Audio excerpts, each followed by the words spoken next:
London is famous for its many great art schools. One of the oldest is the Heatherley School of Fine Art, which is also the first art school to admit women on an equal footing with men. It celebrates its 170th anniversary this year, and as part of its celebrations, it's holding an exhibition of images from its archives. To tell us more about the school's history and the exhibition, I'm joined by its principal, Veronica Ricks. Veronica, welcome. Tell us a little bit about the idea of Heatherleys when it was set up by Thomas Heatherley all those years ago. Well, it's interesting that the history of Heatherleys is very closely related to the history of all art schools in England, in Britain. And art schools really began in conjunction with the needs of the Industrial Revolution. So the government saw that there was a real dearth of designers and the need to educate designers.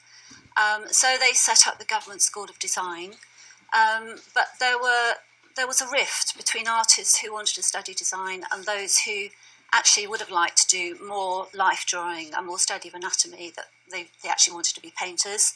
They complained that the school casts and the skeleton were kept in the cupboard, out of reach, and eventually they rebelled and they moved away from the Government School of Design under the leader of the erstwhile figure master, who was James Rogers Herbert, and they moved to set up their own school, which was eventually Lee became the first principal, and that was really the birth of Heatherleys.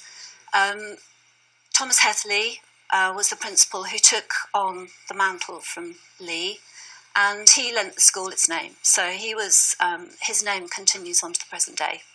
And this looks like Thomas Heatherley himself now, is that right? That's right. It's a very strange. He was being described almost as looking like a medieval necromancer. It's a very romantic image, and I love all the sort of the studio props, the sculptures, the casts, the pots.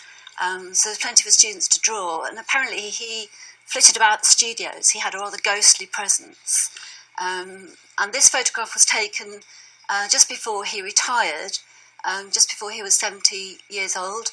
He moved his family up to Keswick in the Lake District, but apparently was last seen climbing Scarfell Pike after the photograph was taken. So he was still pretty fit. Quite an extraordinary character. He was a charismatic figure. Yeah. We've got some more archives, which I think we're going to show you now. Yeah. This here. I love this picture because it shows girls of Heatherleys in the 1920s, who would have been then under the principal Henry Massey, but they look so hopeful and beautiful. And I think that by that time they'd already come a long way. The history of Heatherleys also touches on the history of women in art education.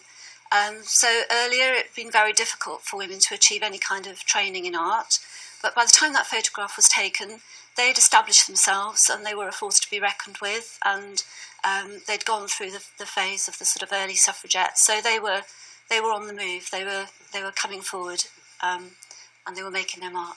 And they're making their mark on canvases here and paper. Tell us about this picture. Absolutely. Well, Heatherleys also has the interesting story of being the first art school to allow women into the life room.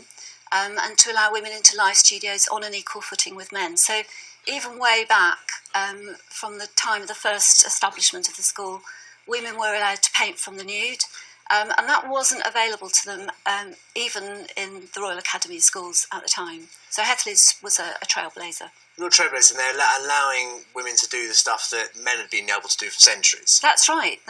And again, this is a rather lovely one. Taken at Newman Street. The school was set up in the area which was then the Artists' Quarter. Fitzrovia, the back of Oxford Street, was full of artists. I believe there were about 46 artists all living round about.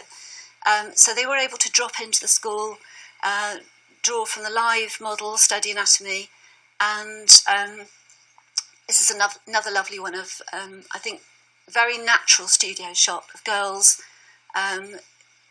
really probably enjoying that newfound freedom of being in the live studio, being amongst other people who love the subject that they did.